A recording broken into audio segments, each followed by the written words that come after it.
வணக்கம். இது your cinema today வழங்கும் கோலிவுட் லேட்டஸ்ட் அப்டேட். அருண்ராஜா காமராஜ் இவர் ஒரு சிறந்த பாடலாசிரியர், பாடகர், நடிகர், இயக்குனர் என பன்முக தன்மை கொண்ட ஒரு கலைஞன்.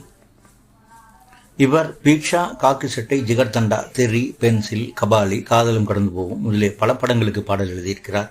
மேலும் ராஜாராணி, மான் கராத்தே, பென்சில், மரகத நாணயம், நட்புன்னா என்னன்னு தெரியுமா, கணவர் பெயர் ரணசிங்கம் உள்ளிட்ட பல படங்களில் நடித்திருக்கிறார்.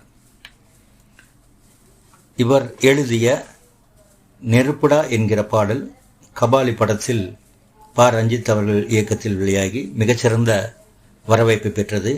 மேலும் சில மாதங்களுக்கு முன்பு வெளியான ஜெயிலர் படத்தில் இவர் எழுதிய காவாலா பாடலும் மிகப்பெரிய பாராட்டுதல்களை பெற்றன. மேலும் இவர் டிமாண்டி காலனி, த்ரிஷா இல்லை நயன்தாரா உள்ளிட்ட பல படங்களிலும் பணிபுரிந்திருக்கிறார். நடிகர் சிவகார்த்திகேயனின் நண்பரான இவர் ஐஸ்வர்யா ராஜேஷ் முதன்மை கதாபாத்திரத்தில் நடிக்க சிவகார்த்திகேயன் நடிப்பில் கனா என்கிற ஒரு வெற்றி படத்தை சில வருடங்களுக்கு முன்பு இயக்கினார். மேலும் உதயநிதி ஸ்டாலின் அவர்களுடைய நடிப்பில் நெஞ்சுக்கு நிதி என்ற படத்தை இயக்கினார்.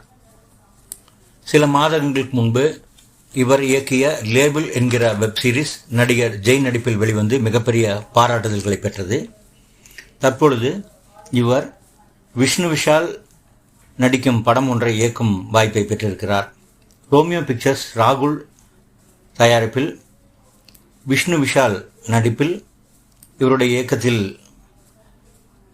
வெளிவரப்போகிற அந்த படத்தினுடைய தலைப்பு, மற்ற கலைஞர்கள், தொழில்நுட்ப கலைஞர்கள் இவர்கள் முடிவாகவில்லை.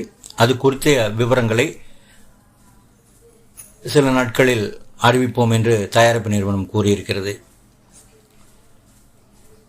வாழ்க அருண்ராஜா காமராஜ். இந்த முயற்சி உங்களுக்கு வெற்றியை கொண்டு வரட்டும். இதை போன்ற புதிய லேட்டஸ்ட் கோலிவுட் அப்டேட்டுகளுக்கு இணைந்திருங்கள் யுவர் சினிமா டுடேயுடன். நன்றி, வணக்கம்.